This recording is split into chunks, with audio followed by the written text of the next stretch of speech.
কৃষ্ণ দাস সৌজন্য বলুন। জয় রাধে শ্যাম। আসলে ক্ষমা চেয়ে নিচ্ছি, আসলে আমাদের নতুন ছাত্রছাত্রী তো আমরা শিখতেছি, তো আমি সকলের অধম আপনাদের রাতুল রামাচরণে দণ্ডবত প্রণাম জানিয়ে শুরু করছি। ওম তৎসৎ, ওম তৎসৎ, ওম তৎসৎ। ওম নমো ভগবতে বাসুদেবায় নমঃ।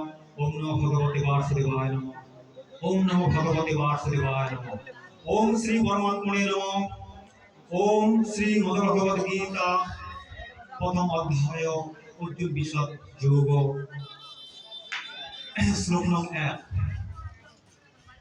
ধৃতরাষ্ট্র উবাচ ধর্মক্ষেত্রে কুরুক্ষেত্রে সমবেতা ইয়ুৎসবঃ মামকাঃ পাণ্ডবা চ এব কিম অকুর্তব সঞ্জয়।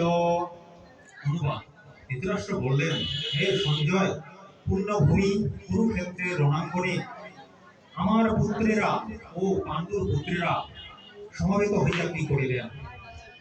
ওম গঙ্গা গীতা সাবিত্রী সীতা সত্তা পতিব্রতা ব্রহ্মবলী ব্রহ্মবিদ্যা ত্রিসন্ধ্যা মুক্তি হেনি অর্ধমাত্রা চিতানন্দ ভক্তি ভ্রান্তি নাশিনী বেদত্রয়ী পরানন্দ তত্ত্ব জ্ঞান মঞ্জুরি।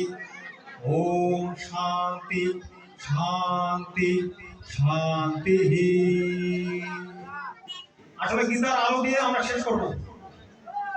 গীতার আলো, গীতার আলো, গীতা দিয়ে জীবন গড়ো, গীতা দিয়ে জীবন গড়ো। হরে কৃষ্ণ। আসলে আমি একটা বিষয় আপনাদের অনুরোধ করব, আমাদের সনাতনীদের চেনাদের কণ্ঠে তুলসী মালা মা ভক্তি দেবীকে ধারণ করেন নাই, অবশ্যই অবশ্যই করবেন। মাছ মাংস খান সমস্যা নাই, একটু ঝুলিয়ে করবেন। আর যারা প্রসাদ বুঝি তারা একটু অ্যাটাচ করে করবেন, এটাই অনুরোধ রইল। আর আমি প্রথম শ্লোকটা এই জন্যই বললাম, কারণ অন্ধ ধৃতরাষ্ট্রকে আমরা সবাই চিনি, তিনি তো কম বেশি করে নাকি। তো প্রথমে আমরা গীতা পাঠ করার আগে সবাই অন্ধ, যখনই আস্তে আস্তে প্রথম অধ্যায় থেকে আমরা 18টা অধ্যায় পুরো হৃদয়ঙ্গম করতে পারবো, তখনই আমরা একজন মানুষের মতো মানুষ হতে পারবো, ভক্ত হতে পারবো।